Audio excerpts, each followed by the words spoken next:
Hello everyone, welcome back to the channel. और कैसे हो आप सभी।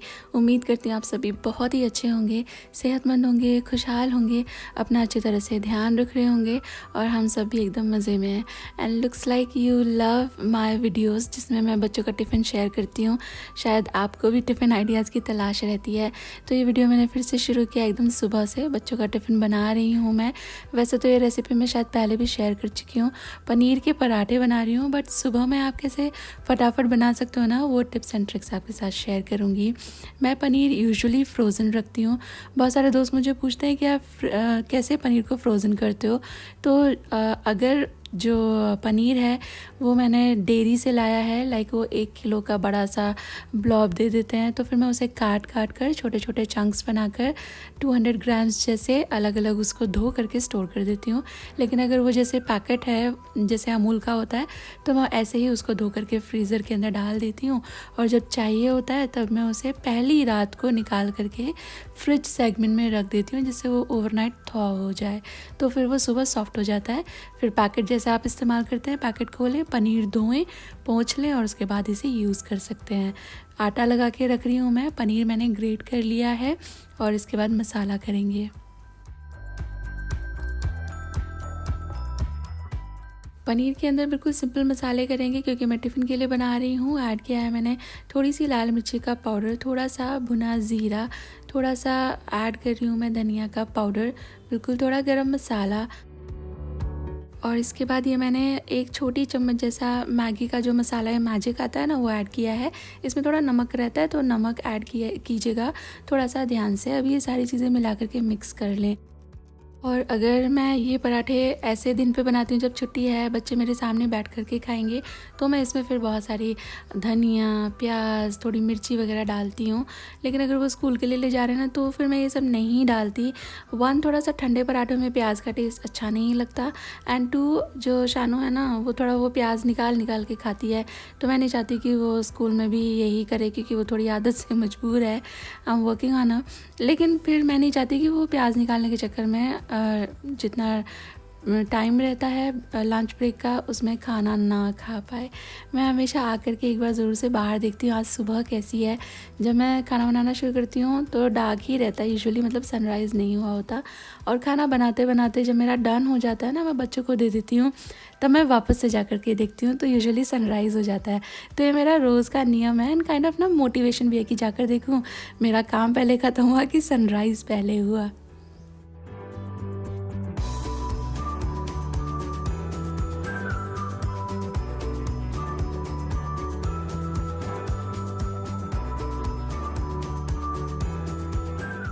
और यहाँ हस्बैंड मुझे हेल्प कर रहे हैं, बच्चों का दूध वगैरह बना रहे हैं वो। और उन्होंने स्वेटर नहीं पहना है क्योंकि उनको ना थोड़ी गर्मी लगती है। मैं तो गर्मी के दिनों में भी रात में कंबल ओढ़ करके सोती हूँ, मुझे एसी की हवा से भी ठंडी लगती है, तो मुझे तो बहुत जल्दी कोल्ड फीट का प्रॉब्लम हो जाता है। पर शर्मा जी को थोड़ी गर्मी लगती है, अगर मतलब बहुत गर्म खाना भी वो खा ले ना, तो उन्हें पसीने आने लगते हैं, इसलिए वो स्वेटर वगैरह ज़रा कम ही पहनते हैं। हेल्प करा रहे हैं मेरी, जिससे टाइमली सारी चीज़ें डन हो जाएँ।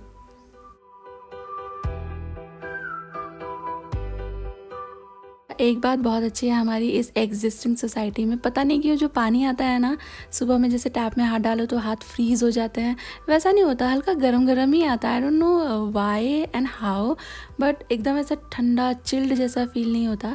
ऑल्सो जो खाना बनाने का पानी होता है वो मैं प्योरीफायर से लेती हूँ, तो वो भी हल्का रूम टेम्परेचर जैसा ही होता है, एकदम ही चिल्ड नहीं होता। तो सुबह सुबह मुझे फिर जो पानी के काम है ना, वो करने में उतनी भी ज़्यादा दिक्कत नहीं पेश आती। जब हम लोग मेरठ में रहते थे ना, तो ऐसा लगता है जैसे बर्फ़ का पानी मुंह पे डाल लिया हो। 1 मिनट के लिए तो ऐसे फ्रीज़ हो जाते थे, पूरी नींद भाग जाती थी। तो बहरहाल यहाँ पे पराठे बना रही हूँ मैं। आज बच्चों को नाश्ते में भी ये पराठा ही देने वाली हूँ, अलग से कुछ नहीं बना रही हूँ। और पनीर के पराठे जितने खाने में ज़्यादा स्वादिष्ट होते हैं, उतने ही बनाने में भी बहुत ज़्यादा आसान होते हैं। ये थोड़े मोड़े फट भी जाएँ तो भी चलता है। बेलना बहुत आसान है। स्टफिंग आप अपने दिल के हिसाब से जितनी चाहें उतनी भर सकते हैं। घी, बटर, ऑयल, ऑलिव ऑयल, जैसे चाहें आपके पराठे को सेकिएगा। हाँ, एक दोस्त का कमेंट आ रहा था कि जिस तवे पे आप पराठे सेकते हो दी इसके बारे में बताएं। तो मैं हमेशा ही बताती हूँ डियर, ये है ना कास्ट आयरन का है, काफ़ी थिक है, ब्रांड इंडस वैली और इसे स्किलेट बोलते हैं। तो पराठा वगैरह सेकने के लिए ना ये मुझे बहुत अच्छा लगता है। मेरे पास तवा है लेकिन वो थोड़ा पतला ही रहता है, ये थोड़ा थिक है ना, तो पराठे बहुत ही बढ़िया एकदम लाल लाल सिकते हैं। इसलिए स्पेशली तो स्टफ़ पराठे ऑलवेज़ मैं इसी में बनाती हूँ।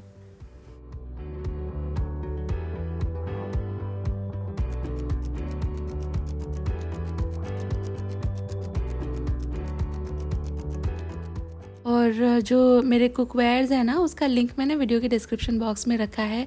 आपके लिए एक डिस्काउंट कोड भी है, आप चाहें तो चेक कर सकते हैं, चाहे तो ख़रीद सकते हैं। और बस फटाफट से मैं इनके पराठे बना दूँगी और थोड़े ही रूम टेम्परेचर आ जाएंगे तो इनका डब्बा पैक करेंगे।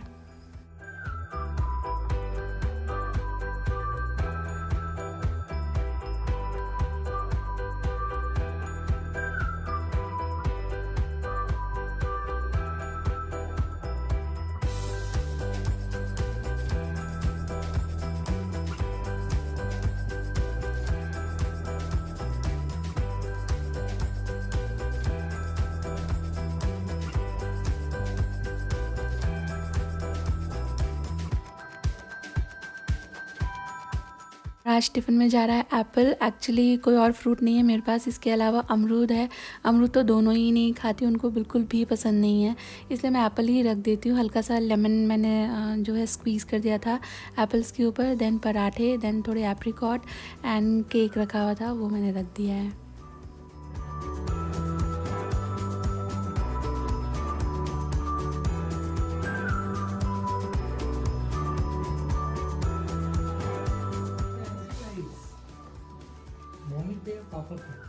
तुम पे ये सारे मुझे एक सब्सक्राइबर दोस्त का कमेंट आया कि दोनों ट्विन्स हैं क्या, आइडेंटिकल। देखो सोफे मतलब कुशन कैसे इकट्ठे कर रखे हैं। टिफिन रखा, वाटर रखी। आज शानू का एग्जाम है हिंदी का, इसके लिए इसे बहुत सारा बेस्ट ऑफ लक चाहिए। कॉलर ठीक कर, ऑल द बेस्ट शानू। बहुत ज्यादा ठंड हो रही है भैया। चलो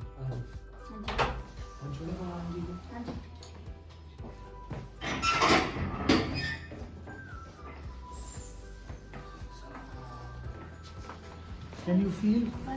हाँ अब यहाँ ठंड हो गई है। Bye Khushi. Bye, take care, all the best Shanu. Bye, take care खुशी।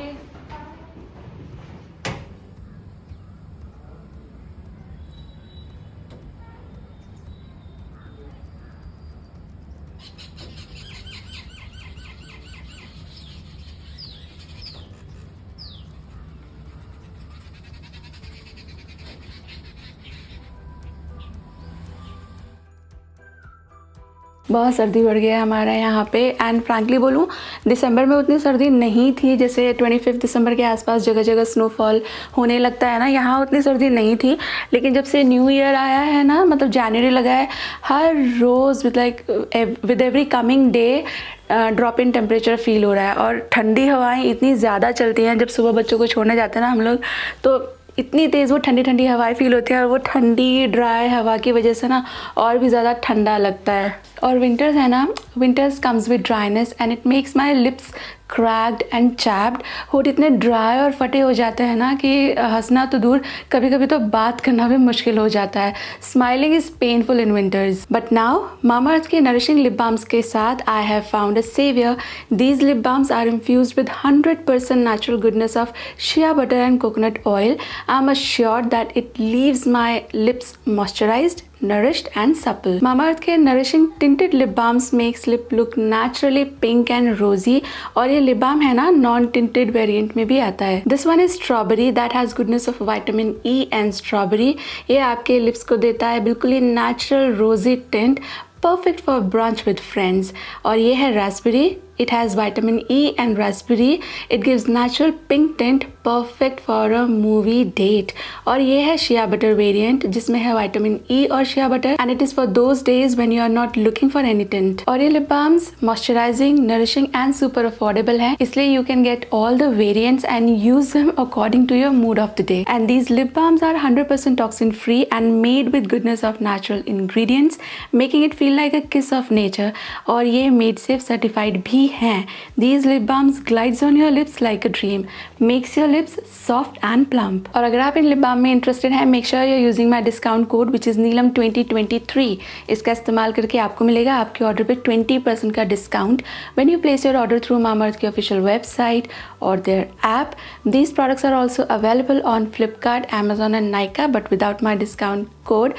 और good news ये है that now you can find them in stores near you. और सभी लिंक आपकी कन्वीनियंस के लिए रख दिया मैंने वीडियो के डिस्क्रिप्शन बॉक्स में, चेक जरूर कीजिएगा. जब भी आप कोई प्रोडक्ट मामाअर्थ से खरीदते हैं ना, they link your order on the website to a tree that they will plant and by 2025 they are aiming to plant 1 million trees as part of this initiative.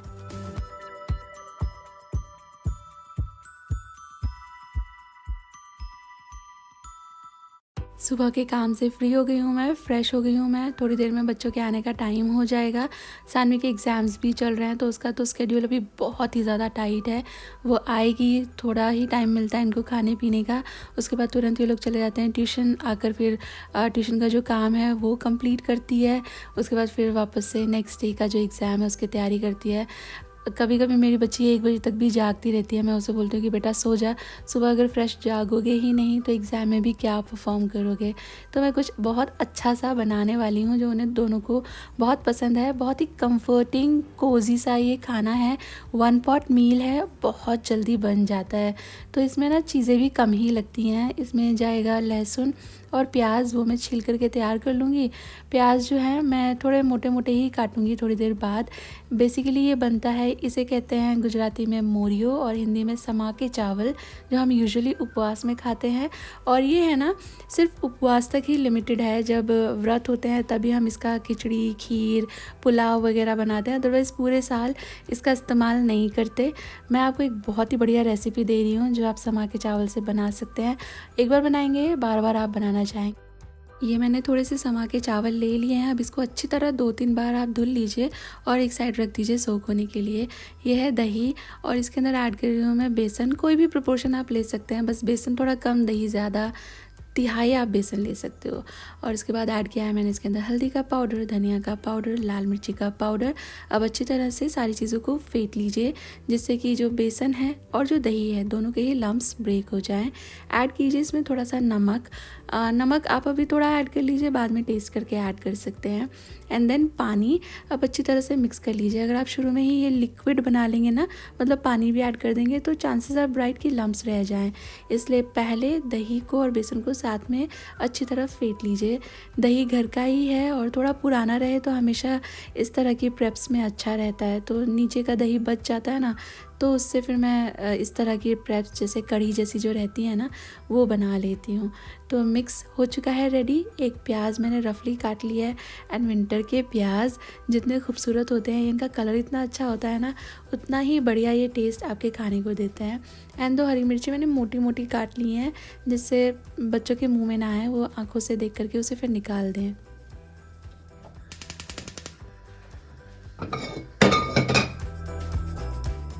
कढ़ाई के अंदर ऐड किया है मैंने घी. आप ऑयल भी ले सकते हो. सूखी लाल मिर्चें, थोड़ा सा ज़ीरा, थोड़ी सी राई, थोड़ा सा मेथी दाना, थोड़े से हींग ऐड कर दिया है मैंने, करी पत्ता और जिंजर गार्लिक जो भी मैंने कूट करके रखे थे ये यहाँ पर ऐड कर दिया है.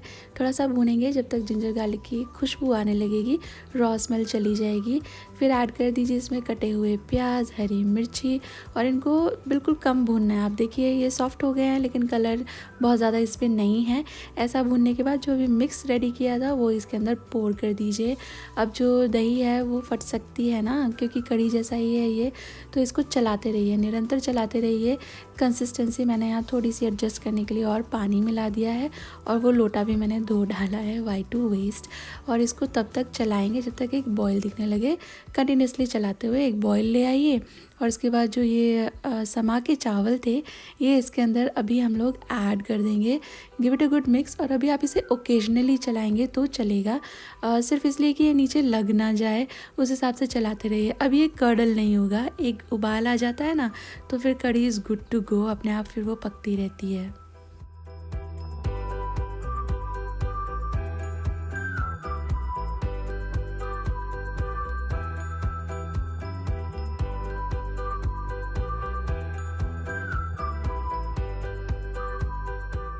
और ये मैंने 10 मिनट इसको पकाया था। जो राइस है वो पूरी अच्छी तरह से कुक हो चुके हैं।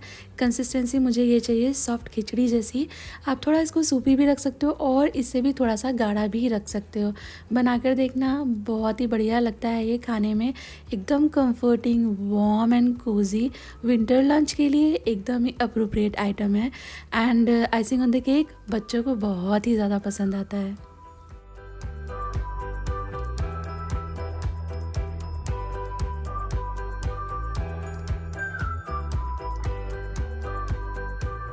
चलिए डिनर की तैयारी शुरू कर लेते हैं। तो मैंने सुबह में जब सफाई हो रही थी किचन की तभी ये राजमे जो हैं सोक होने के लिए रख दिए थे। ये अच्छे खासे सोक हो चुके हैं। इनको धुल करके कुकर में ऐड कर दूंगी मैं। साथ ही ऐड कर रही हूँ थोड़ा सा यहाँ पर स्वाद के हिसाब से नमक, स्वाद भी नहीं, स्वाद के हिसाब से कम ही नमक ऐड करना है। थोड़ा सा घी, एक बे लीफ का टुकड़ा, और इसको ढक्कन लगा करके सीटियाँ ले लेंगे जब तक राजमा पक जाए।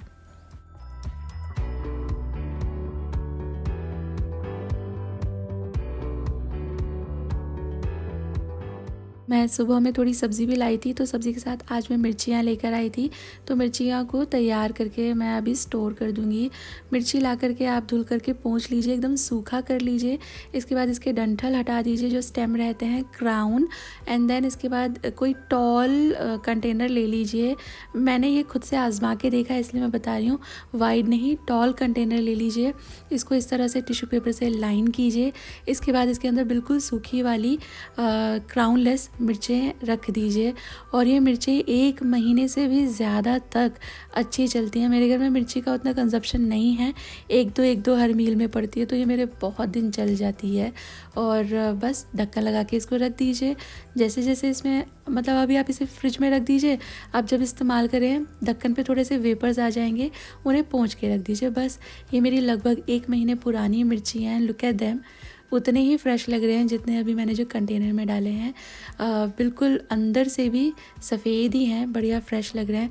तो इनको अभी मैं पहले यूज़ कर लूँगी, कंटेनर वाली बाद में यूज़ करेंगे। कुछ एक मिर्ची उतनी अच्छी भी नहीं है कंडीशन में, जैसे मैं आपको दिखाऊँ, ये एक जो है थोड़ी काली दिख रही है, अंदर से भी काली हो गई है, तो ये तो मैं डिस्कार्ड करूँगी, ये इस्तेमाल की नहीं है। कुछ एक मिर्ची लाल होना शुरू हो गई हैं, but this hack works. Tall container में टिश्यू पेपर लाइन करके मिर्चियाँ रखिए, not in wide container, they last really long.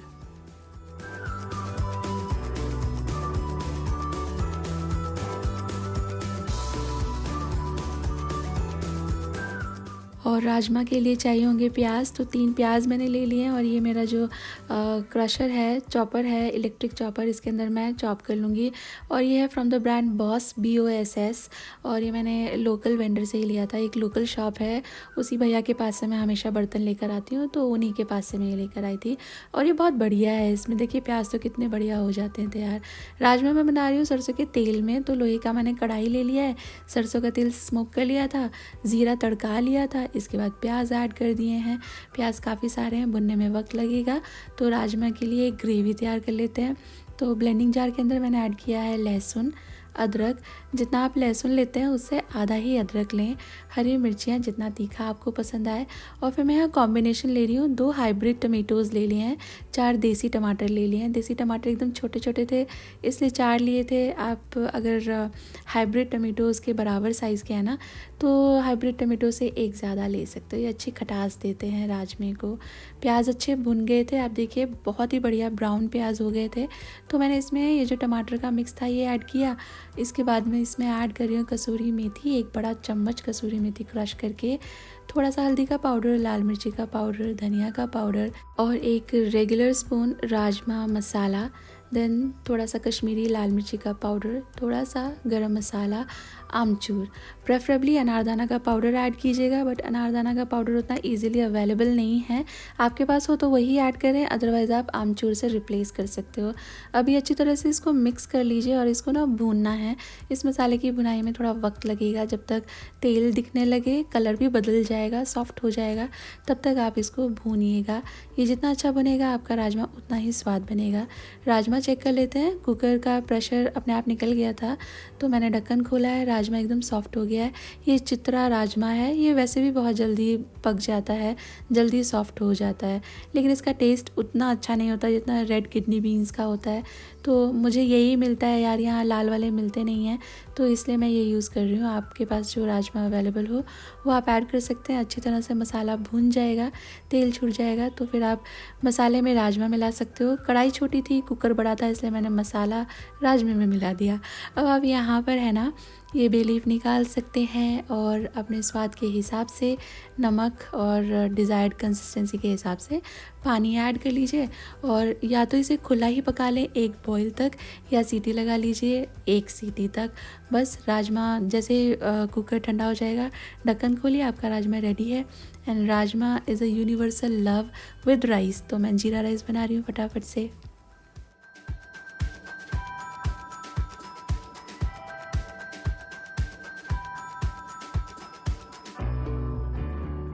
और ये है आज का डिनर, बहुत ही बढ़िया जीरा rice with so tasty, flavourful and beautiful looking rajma. मैं है ना अभी मास्टर शेफ़ देख रही थी। मास्टर शेफ़ का सीज़न शुरू हो गया है और मुझे अगर टाइम मिलता है ना मैं ज़रूर से देखती हूँ, मुझे बहुत ज़्यादा पसंद है। और ये देखो रजाई में बैठी हूँ मैं। बहुत सारे दोस्त बोलते थे दीदी आपके यहाँ पे ठंड नहीं है, ठंड नहीं है। देखो अभी ठंड हो गई है। इनफैक्ट आज मैंने न्यूज़ में भी देखा कि यहाँ पर है ना, बिकॉज़ नॉर्थ में स्नोफॉल हुआ है तो उसकी वजह से गुजरात में चिलिंग वेव्स फील हो रही हैं, ठंडी हवाएँ बहुत ज़्यादा चल रही हैं। तो यहाँ पर ना बहुत ठंड बढ़ती जा रही है। एवरी डे जब हम लोग उठते हैं तो और ज़्यादा ठंडी फील होती है।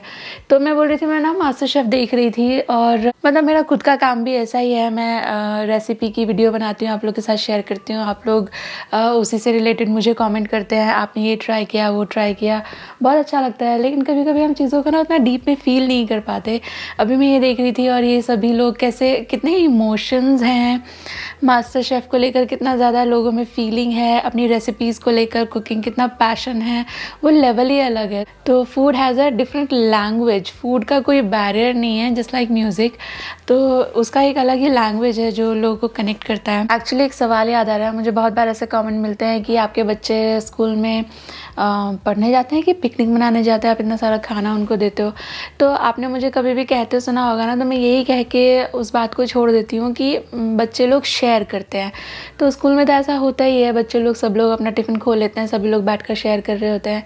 लेकिन आज है ना मन कर रहा है कि जब मैं इस नोट पे बात कर ही रही हूँ तो ऑनेस्टली आपको बोलूँ like what I feel about it. अभी आप लोग मेरे दोस्त भी हो तो मैं कह सकती हूँ। एक्चुअली द थिंग इज़, मुझे ये कहने में थोड़ा भी हिचक भी महसूस नहीं हो रही है। हाँ, थोड़े वक्त पहले जब मैं थोड़ी मैच्योर थी, उम्र कम थी, समझ कम थी, तो मैं ऐसी बात कभी भी नहीं बोलती। लेकिन वो कहते हैं ना, पास्ट को एक्सेप्ट कर लो तो life becomes easier. Like I have made peace with it. तो ये एक्चुअली मेरा अपना ही एक्सपीरियंस है। मैं जब स्कूल में थी ना, तो मेरी एक फ्रेंड होती थी, अब भी है, और उसका नाम था मनीषा। तो हमारे घर में, जैसे मेरे जो पुराने सब्सक्राइबर्स हैं उनको पता है, मेरे घर का माहौल बहुत अच्छा नहीं होता था। तो बहुत बार क्या होता था, मम्मी का मूड अच्छा नहीं होता था या मम्मी पापा का झगड़ा हो चुका है, तो फिर वो सुबह में फिर टिफ़िन नहीं बनाती थी, दिन भर में मतलब कुछ भी ऐसे काम वाम वो नहीं करती थी। तो मुझे पता नहीं उनका थॉट प्रोसेस क्या होता होगा, शायद पापा को पनिश करना है, क्योंकि वो जो सुबह में जो खाना बनाती थी वो पापा का टिफ़िन, हम सबका टिफ़िन होता था। तो कभी कभी उनको नहीं मूड आता था, विच इज़ एब्सोल्युटली राइट। उनके शूज़ में जाकर देखें तो वो नहीं बनाती थी खाना। तो पापा भी ऐसे ही चले जाते थे, हम लोग भी ऐसे ही चले जाते थे। अब उनके पास तो लिबर्टी थी, ही हैड मनी, और वो बाहर से कहीं से भी खा सकते थे। बट हम लोगों को बहुत प्रॉब्लम होती थी। हमारे स्कूल में एक छोटी सी कैंटीन थी जिसमें उस वक्त जो ये पैटीज़ नहीं होती हैं, आलू पैटीज़ जो होती है, उस वक्त ₹3.5 की मिलती थी वो मिलती थी, और बाकी चुटर पुटर टाइप्स चीज़ें मिलती थी। और स्कूल के बाहर जो थोड़ी चाट कुलचे वगैरह मिलते थे ना, वो स्कूल में अलाउड नहीं था, लाइक आउटसाइड फूड आप खा नहीं सकते। तो कभी पैसे होते थे तो हम लोग वो ख़रीद लेते थे, नहीं होते तो फिर ऐसे ही पूरा दिन निकलता था। तो मैं आपको बता रही हूँ ना, मेरी फ्रेंड लाती थी पराठे और वो अपना पराठा हमें साथ शेयर करती थी। तो मैं बस उसी फीलिंग से, बच्चे लोग उनका टिफ़िन जितना भर जाए मैं उतना भर देती हूँ। कभी कभी तो उन लोग के स्कूल में भी स्पोर्ट्स वगैरह चल रहे हैं, एक्स्ट्रा हुआ है, तो कभी कभी वो लोग खुद ही अपना टिफ़िन पूरा खा लेते हैं। बच्चों को कभी कभी भूख ज़्यादा लगती है, कभी कभी कम लगती है, बट कभी कभी अगर इन केस कोई बच्चा टिफ़िन नहीं लाया है तो फिर बच्चे शेयर कर सकें, वो होता है मेरा point. Because I have been there, I could feel. बस इसीलिए पार्टी वार्टी करने वाली बात नहीं होती है। बच्चे लोग का एक तो उनके स्कूल का सिस्टम भी ऐसे है, पहले 3 ब्रेक होते थे, अब 2 ब्रेक हो गए हैं। तो जिस ब्रेक में जो खाना है वो टीचर्स थोड़ा ध्यान भी रखते हैं। उनका कॉन्सेप्ट है कि बैलेंस न्यूट्रिशन रहना चाहिए सभी बच्चों का डाइट का, तो उस हिसाब से वो फ्रूट सैलड स्प्राउट ये सब का जो है प्रोविज़न रखते हैं। एंड देन एक चीज़ मील, पहले 3 होते थे तो मुझे थोड़ी सी वही आदत लगी हुई है, तो मैं तो वो भर देती हूँ, बच्चे फिर शेयर वेयर कर लेते हैं। फिर बच्चे आकर भी बताते हैं कि मम्मा जिस फ्रेंड ने भी खाया, जिन फ्रेंड को खाया वो बोल रहे थे ये अच्छा है वो अच्छा है, तो मुझे अच्छा भी लगता है। तो दैट वाज द स्टोरी कि मैं क्यों बच्चों को बड़ा सा टिफ़िन बना के दे। तो आई होप आप मेरा पॉइंट समझ ही गए होंगे। तो चलिए बस इसी के साथ आगे मैं इस वीडियो के एंड पर उम्मीद करती हूँ वीडियो आपको अच्छी लगी है। जल्दी मिलूंगी आपसे एक नई वीडियो के साथ। Till then all of you take really good care of yourself, और सच्ची में take really good care of yourself. बहुत ज़्यादा ठंडी हो रही है, बहुत ज़्यादा, इतनी ठंडी तो हम लोगों ने यहाँ पे पहले कभी फील नहीं की। हाँ कुछ 10-1 साल पहले, देखो मुझे पूरे स्टार्ट एकदम क्लियर नहीं है, लेकिन तब शानू खुशी बहुत छोटे छोटे थे, तब रात में बहुत कम हो जाता था टेम्परेचर, बहुत टेम्परेचर ड्रॉप, ठंडी उस वक्त फील करी थी। उसके बाद से उतना ज़्यादा कभी हम लोगों ने यहाँ सर्दी फील नहीं करी, बट इस साल अब जनवरी से बहुत सर्दी हो रही है। आप नॉर्थ में हो तो वहाँ तो और भी ज़्यादा सर्दी होगी, थोड़ा ध्यान रख लेना। मूंगफली चटकाइए, गज्जक खाइए, बॉनफायर कीजिए। Take really good care of yourself. Good night, bye bye.